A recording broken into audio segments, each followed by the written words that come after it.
In this video, we are looking into the Shanling H2. This one is the latest portable DAC amp from Shanling, priced at $170. This one is handsomely equipped. It has a Bluetooth 5.0 connectivity, and you can use a micro SD card to use it like a MP3 player, I guess, DAP maybe, but that is not exactly that straightforward. As you can see, I have the TF card mode on. Let me show you guys. It will show no song, okay, no songs, because this does not read from the subfolders. Okay, if there is a music folder and there are some folders inside it, it might not be able to read from that. So that is what I'm finding, that this does not read from the subfolders. The music has to be in the main folder. So that is the one limitation. That is the first limitation, to be precise, of this thing. TF card, you can definitely use a TF card, and they are saying up to 2 TB, so that is fairly good. If we look into the connectivity options, we get a separate charger, because if you run out of battery life and you have a socket near you, you can definitely charge it and use it as a USB DAC amp at the same time, and you can use it as a Bluetooth too. Let me show you. All you have to do is, this one changes modes, the control, this one changes the mode. TF card, UAC means USB, and this one is Bluetooth, this one is TF card. So let's keep it on UAC, and if you press this button for a couple of more seconds, you can navigate from this button. Filters, okay, there are some filters. I have it on F1. You can see what these filters are from the app. Okay, you cannot see the whole full name from here. There's the brightness control. You can see there is good amount of brightness on this device. We get UAC 1, US left, right, so no need to fiddle with that. Rotate, let's see, rotate 180 degrees. So that's the one option. Power off. Okay, so this power off is more like timer. Okay, it will power off after 15 minutes, 30 minutes, something like that. So I have turned it off. There's the theme, system update, resetting, version, gain high, play mode, filters. So we are back to that. Hold it for a couple more seconds and you will be back to the default screen. So this is not a big screen, to be precise. This is less than an inch, so not very easy. If you have some issues with your eyes, you might find it to be difficult, slightly difficult, because these letters are not big. As you guys can see, these are not exactly big. Some 2-3 mm, this one might be 3 mm, and this one might be 2.5 mm. So these are not big displays, and this is on its own is not exactly small. You guys can see this one has a lot of functions. I will not deny that. This one has a 2100 mAh battery, and the battery life is decent.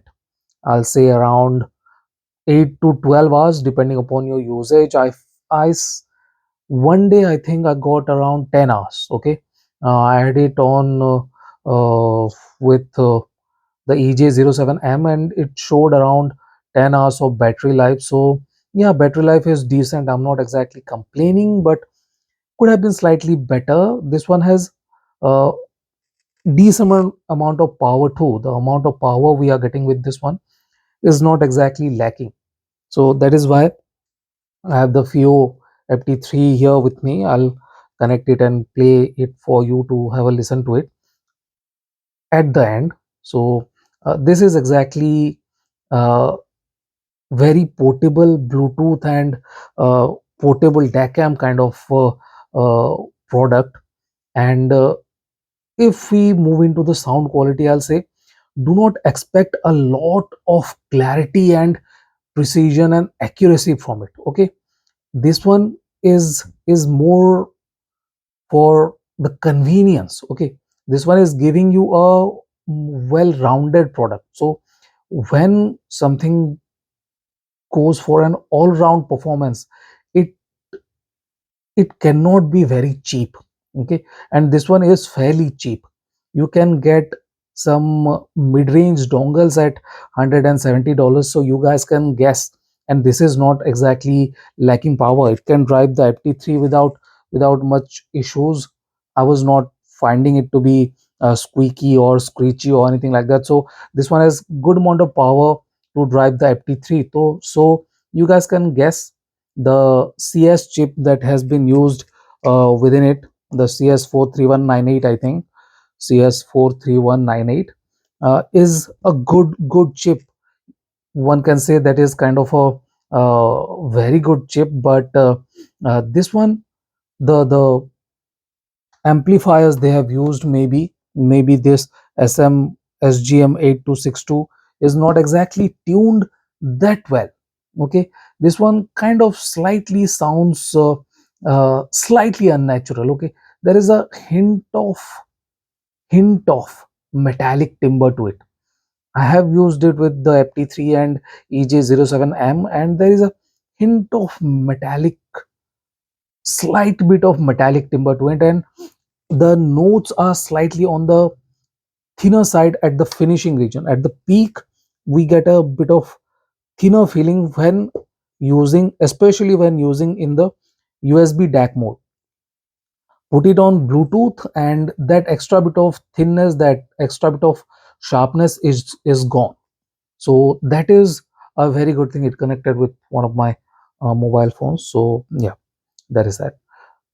If you are using in Bluetooth mode, that extra bit of sharpness is not there. And yeah, obviously it is Bluetooth. It has good amount of bass. Bluetooth 5 is known for its bassy nature. So Bluetooth 5 is providing you slightly more bass than the USB DAC mode, but USB DAC mode has better upper treble region, while Bluetooth mode is okayish.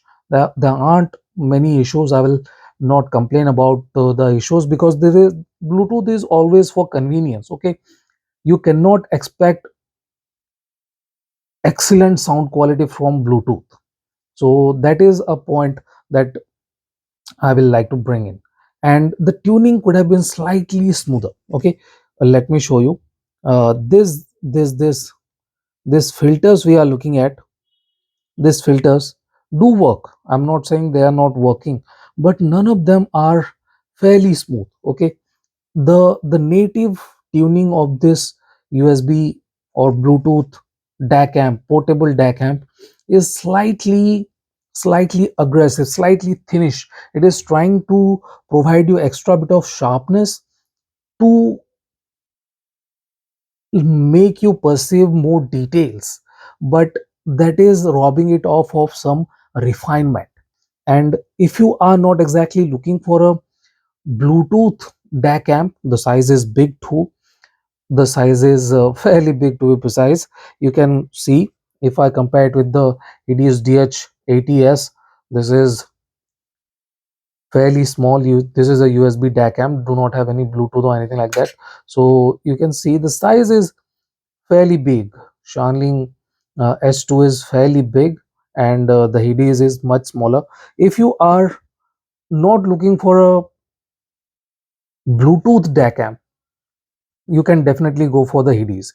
Hidizs is better tuned. Okay, this one has ESS 9281, I think, and this one is better tuned. Maybe that is because of that DAC chip too, and the amplifier used.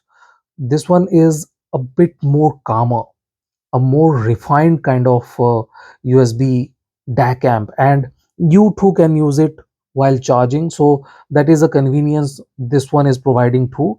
And the battery life on this one is not bad either, 8 to 10 hours. So if you are looking for a USB DAC amp, you can definitely consider this one, Hidizs DH80s. But if you want Bluetooth, okay, if you want Bluetooth and very good quality. The quality is not bad. Okay, I have heard a lot of stuff, that's why I'm complaining, but the quality is not bad. Shanling has done better. I know Shanling can do better, but this one is slightly on the thinner, slightly uh, sharper, slightly more uh, aggressive kind of side. So extra bit of sharpening is exactly the issue I'm complaining about. Everything else is fine. The stage is decent. I will not complain about the stage or anything like that. Stage is fairly good, and everything is okay. Everything is okay. There aren't any major issues with this one. But yes, as I said, there is some extra bit of sharpening that I was not expecting from Shanling, because Shanling makes some very well tuned USB DAC amps. Okay, USB dongles. The UA3 is on the smoother side, very well balanced. UA5 is very well balanced too, and I was expecting this to be slightly on the smoother side.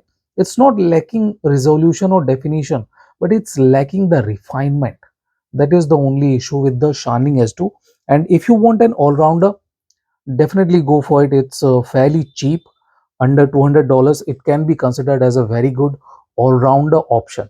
But if you want just a USB DAC amp, I'll say save some money and go for the Hidizs DH80s. DH80s is very, very good too. So this is my walk around and review of the Shanling H2, the latest USB DAC amp from Shanling Audio. Thank you for watching, guys. Have a nice day. Enjoy.